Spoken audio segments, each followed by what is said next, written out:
Boss पूरे 28 दिन रह गए हैं हिंदी सिनेमा में एक और देशभक्ति की फिल्म आने में, जिसके नाम के बारे में तो आप सब लोग जान ही गए होंगे।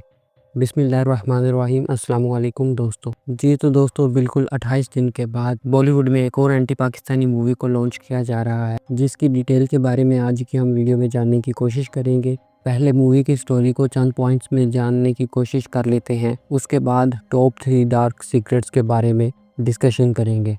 पॉइंट नंबर 1, ये फिल्म 18+ होगी, यानी इसमें एडल्ट सीन्स भी ऐड किए जाएंगे।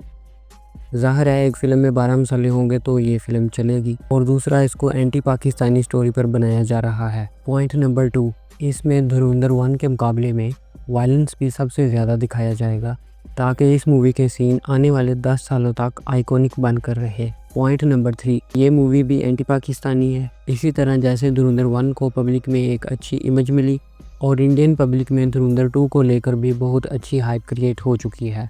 पॉइंट नंबर 4, जैसे धुरंधर 1 में अक्षय खन्ना की नई एंट्री के साथ उसको बॉलीवुड में काफ़ी इज्जत मिली है, इसी तरह धुरंधर 2 में अक्षय खन्ना मर के दोबारा जिंदा होने वाले नहीं, बल्कि धुरंधर 1 में ही अक्षय खन्ना के बहुत से सीन्स को डिलीट कर दिया गया था, जो धुरंधर 2 में ब्लैक एंड वाइट स्क्रीन में बैक मेमोरीज की तरह दिखाए जाएंगे। Point number 5, new character Jagsirat Singh Rangi की बैक लाइफ को दिखाते हुए सिख राइट्स का एक पूरा चैप्टर आने वाला है। पॉइंट नंबर 6, वायलेंस इस कदर ऐड किया जाएगा धुरंधर 2 में कि किसी किस्म की जंग की ज़रूरत ही नहीं पड़ेगी और पूरा पाकिस्तान बेहोश होकर ही मर जाएगा। पॉइंट नंबर 7, धुरंधर 2 में चौधरी असलम को हमज़ा का साथी ही दिखाया जाएगा और मेजर इकबाल के साथ मिलना और बम ब्लास्ट में मारा जाना, ये सब कुछ भी हमज़ा के प्लान का ही हिस्सा बनाया जाएगा।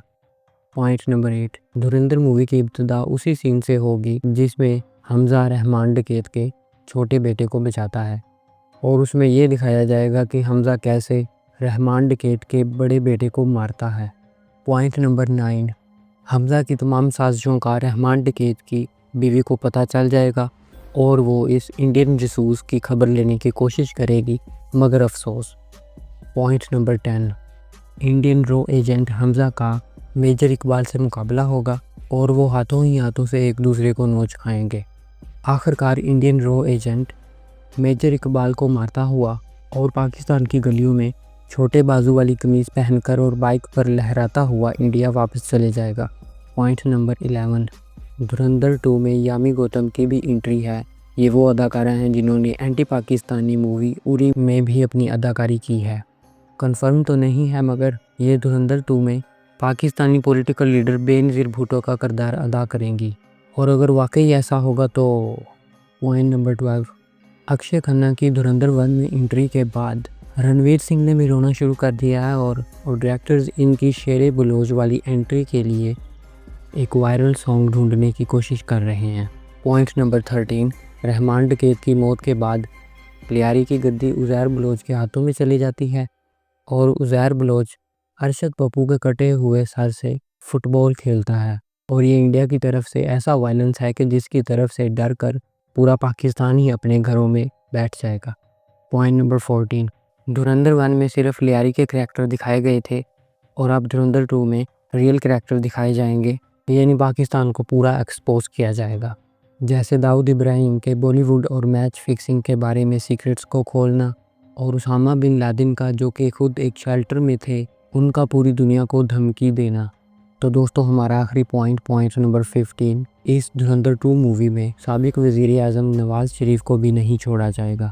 आप देखते हैं कि अगर 28 दिनों के बाद साबिक वज़ीर आज़म नवाज़ शरीफ पर अगर कोई उंगली उठाई जाएगी तो पंजाब की गवर्नमेंट का क्या रिप्लाई होगा। जी तो दोस्तों, ये थी धुरंधर 2 की ओवरऑल स्टोरी, जिसको सुनकर आपको अंदाज़ा तो हो ही गया होगा। और धुरंधर 2 का ऑफिशियल ट्रेलर 5 मार्च के आसपास रिलीज़ कर दिया जाएगा, और इसके ठीक एक हफ्ते बाद इस मूवी का सॉन्ग भी रिलीज़ कर दिया जाएगा। तो चलिए दोस्तों, इस मूवी के टॉप 3 सीक्रेट्स को एक्सपोज करने की कोशिश करते हैं। सीक्रेट नंबर 1, सबसे पहले वायलेंस के ज़रिए डार्क साइकोलॉजी को कंट्रोल करना होता है। मूवीज़ में वायलेंस दिखाना, और ख़ास तौर पर उन मूवीज़ में वायलेंस दिखाना कि जो मूवीज़ एंटी पाकिस्तानी हो, इस तरह की मूवीज़ के 2 सबसे बड़े फ़ायदे होते हैं। पहला, आपका बिज़नेस अच्छा हो जाता है, क्योंकि इस तरह की मूवीज़ अनएजुकेटेड पीपल्स को वायलेंस के ज़रिए ट्रिगर करने की कोशिश करती है। इस तरह एक्टर्स का कारोबार भी चल जाता है और उनकी मूवीज़ भी हिट हो जाती हैं, और दूसरी तरफ हुकूमत का भी फ़ायदा हो जाता है, क्योंकि हुकूमत भी एंटी पाकिस्तानी मूवीज़ को प्रमोट करने की भरपूर कोशिश करती रहती है, जिसकी वजह से वहाँ के कमज़ोर मुसलमानों को कम अकल हिंदुओं की वजह से मुसलसल तशद्दुद का निशाना बनाया जाता है और वो इस बारे में कुछ कर भी नहीं सकते।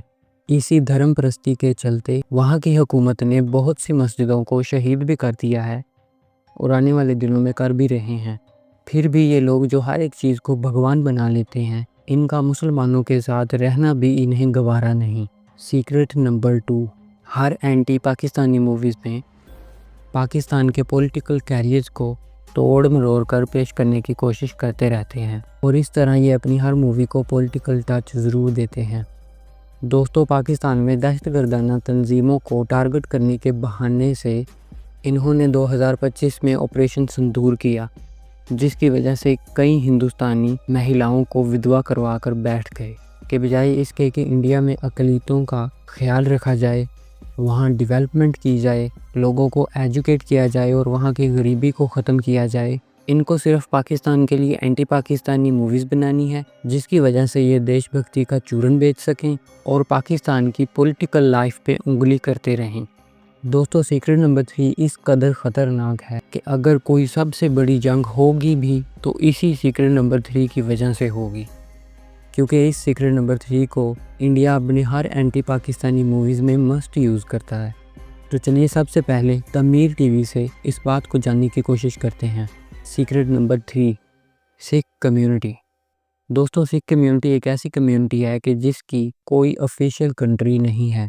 सबसे ज़्यादा सिख कम्युनिटी जो आबाद है वो कनाडा में है, इंडिया और पाकिस्तान में। हिंदू धर्म के लोग सिख कम्युनिटी को ही टारगेट बना रहे हैं और इनको ही ट्रिगर कर रहे हैं आने वाली सबसे बड़ी ख़तरनाक जंग की तैयारी में, और सिख कम्युनिटी ही उनका सबसे बड़ा हथियार होगी। इसी वजह से आप देखते हैं कि सनी पाजी की हर मूवी में वो सिख कम्युनिटी को प्रमोट करते रहते हैं और दूसरे बॉलीवुड एक्टर जैसे संजय दत्त और अजय देवगन भी सिख कम्युनिटी के स्टैंड में मूवीज़ बनाते रहते हैं। तो दोस्तों, आखिर में एक मेरा छोटा सा सवाल है कि क्या सिख कम्युनिटी के लिए एक अलग कंट्री होनी चाहिए जहां सिख कम्युनिटी अपना रूल कर सकें और अपनी सिविलाइजेशन को आगे बढ़ा सकें? तो दोस्तों, इस सवाल के मुताल्लिक़ आपकी कीमती राय का कमेंट सेक्शन में इंतज़ार करूँगा। अब मैं मिलूँगा आपको एक नई इंटरेस्टिंग वीडियो के साथ। तब तक के लिए अल्लाह हाफिज़।